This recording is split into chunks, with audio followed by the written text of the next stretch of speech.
Magandang hapon sa inyo dyan, ay.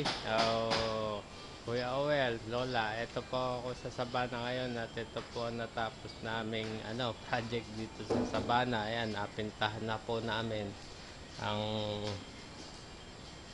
kalapit pinto ni Amalia. Itong kwarto na ito. Ewan ko kung magkano papakupa nila. Ayan. Green na green. My way. Apo, amazing green. Amazing green. Yan, oh. Amazing green. Kahit pa paano, mga 3-4 lang kami naggagawa dito. Iba, pa extra lang. Ayan. Naayos na ngayon. Yung mga ibang bulok napalitan na. Kaya yung ibang kisame nga lang medyo may tagpi-tagpi ng konti. Pero okay rin naman. Kahit pa paano, ang lahat ng electrical ay gumagana. Ayan. May kwarto sa dalawang kwarto na pala tonight. Ayan. Yung mga jalousie tsaka screen net. Mosquito net. Para hindi pasukin lang ng lamok o langaw. Ayan. Ayan.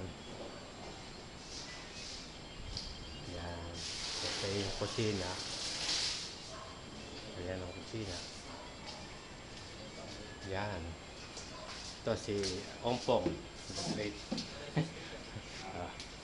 Ayan. Ito yung banyo.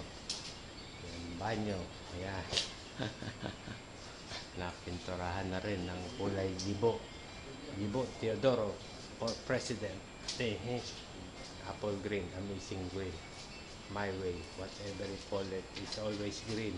Yan na po yung kulay ng pininturahan bahay ng project namin dito sa Sabana na inabot ng kulang-kulang na 1 buwan din kahit pa paano. Si Kuya Mandeng papatukan ng manok niya.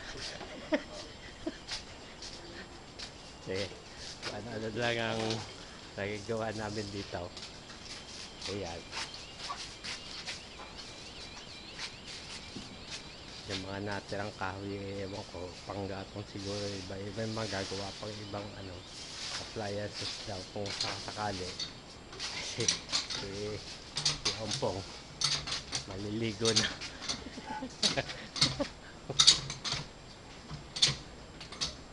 Ayan ito. Oo. Ayan. Yes. Yan. Yan pa rin ang construction ng Sabana. Pinaka-foreman talaga si Kuya Mandeng. Ang general foreman namin.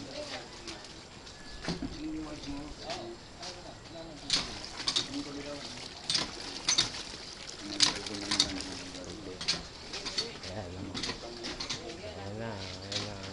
pinakakuha ng kaso yung walang pang-budget kaya hindi pa gano'n na i-finish product ewan natin na lang sa pagdating sa tag-ulan hindi natin malaman kung may tutulong nga dito o wala. Ayan yung kalamyas na maraming bunga pwedeng pangatang ulam niya ang prutas niyan ngayon nakalbo yata ang kalamyas.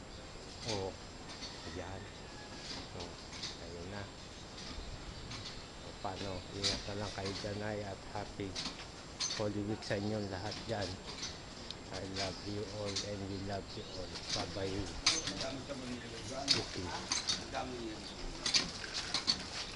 Okay.